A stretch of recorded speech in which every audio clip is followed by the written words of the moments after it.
Pooriisi nubajangwa omukuumi wa Bugingo owamanywa nka Richard Muhumuza aferirwe mu kurasha okukozerwa binazi ababiire nibatambura ha pikipiki ombwire bwa shayi 3 z'ekiro omuri Namungoona Rubaga Division omuri Kampala. Kati apo kyobo kole owetaaga buyambi kugenda kusonga. Mugamba yaite omusendekezo ne yabadde ne mundu yawerekeza amasasi emmotoka ye namba praise God ekyaviiriddeko abantu bano okufuna ebisago eby'amaanyi. Ky'omukisa omulungi pasita abadde akyayinamu amaanyi n'avuga emmotoka eno paka ku ddwaliro ekkulu e Mulago, naye olwabadde okutuuka bamutegeezezza nti omukuumi we yabadde amaze okufa. Omulambo gwajjiddwayo ne gutwalibwa mu ggwanika e Mulago, ye n'atwalibwa mu ddwaliro okwongera okumwekebejja era okunoonyereza kutandise. Omukutahirira oku Pastor Bugingo orukurra House of Prayer Ministries atungira obuhuta kandi ayirukangiire Mulago okutunga obujanjabi.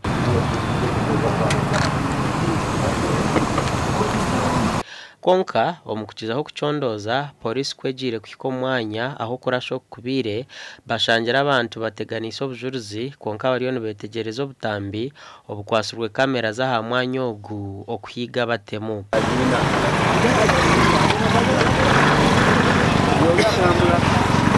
Pooriisi oluvannyuma lw'obitegeera twagenza wabadde enjege eno naye tusanga ng'abantu bamaze dda olinnyirirwawo nga n'ebintu ebimu babikutte omuli ebisosonkole.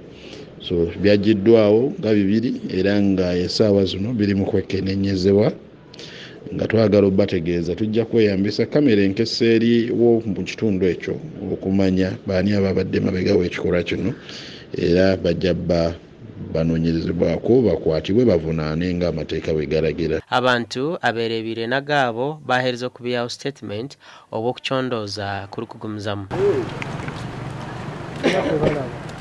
Omusumba gwe tuzeemu oyo abeeraho omwaka kuba kwetereeza era singa teyadde musajja nnyo nti bwa Katonda osanga yalibadde akoze eki kubanga abayaayo balaba tebakuba miisi era Katonda yambye nnyo omusumba kuba teyadde Katonda ababayaayo abo okubeera nga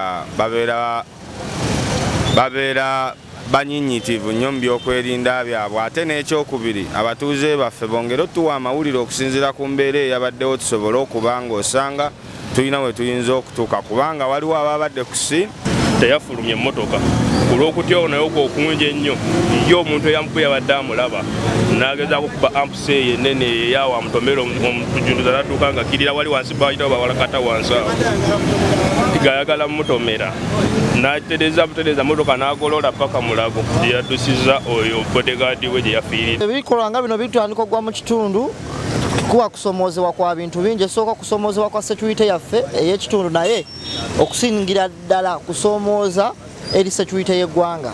Buri mwaka abanyambundu nibaita omuntu w'izina kandi abingi abarikwitwa n'abanyabutegeki ab'ebyokwerinda abashuubuzi ninga omunyadiini. Gasha kwa Jamba Tadeo.